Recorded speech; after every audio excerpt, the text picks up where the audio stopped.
I think we had opening statements, and I believe there was an agreement to have closing statements as well. To tell you the truth, I can't remember who went first on the opening statements. I think I went first. You were first? Okay, you go first on the close. Of course.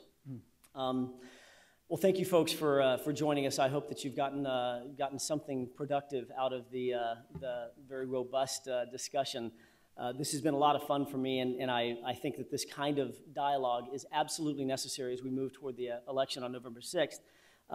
In summary, I think Ms. Lacey said it best at one point when she was asked she was on a radio talk show on John and Ken shortly after the election, and she was asked the defining moment, the absolute defining moment of the DA's office, the most consequential moment, when that nightmarish moment hits you, what do you do?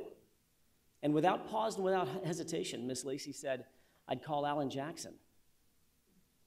That's indicative of the fact that even she recognizes that when it means the most, when everything's at stake, you want your top prosecutor at the helm of the DA's office.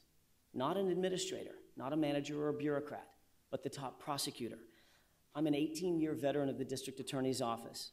I've been named prosecutor of the year not once but twice. I've been named top 100 lawyers in California.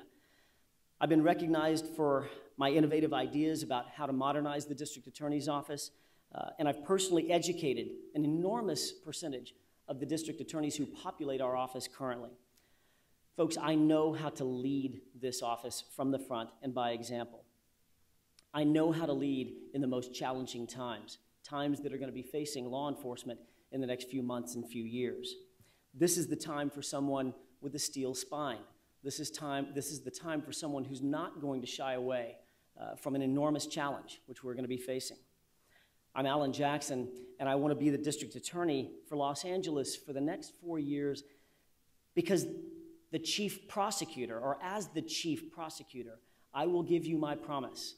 I will see to it that this office and your communities are well served, that they don't just survive, but in fact, that they thrive. Thank you.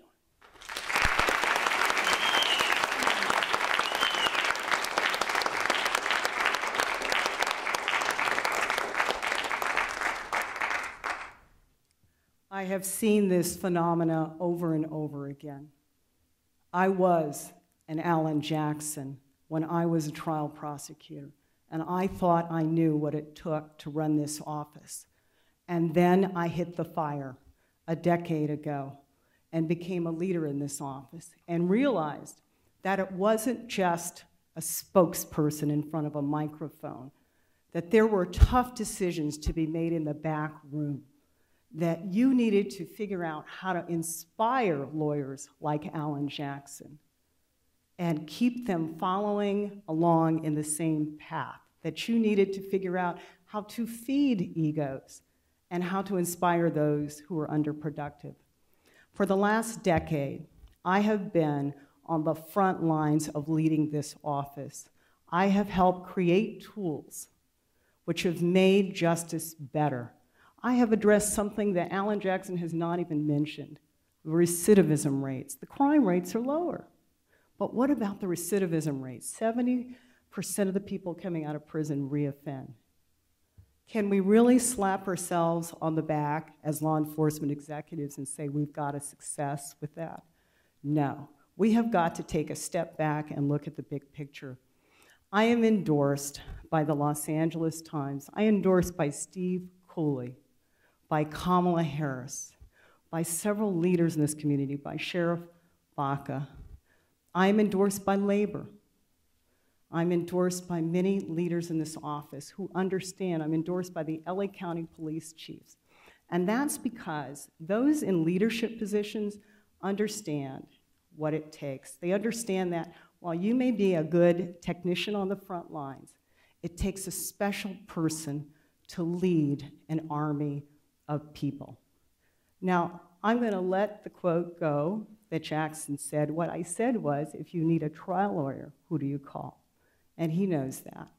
But when you're talking about a leader of the largest local prosecutor's office in the nation, you had better have someone with experience, with a temperament, with a judgment, and without all of the ego to work with some of the other great law enforcement agencies, such as the ones represented by LA Cops.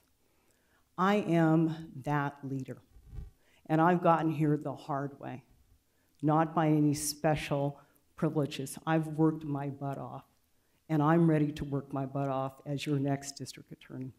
Thank you. Thank you both.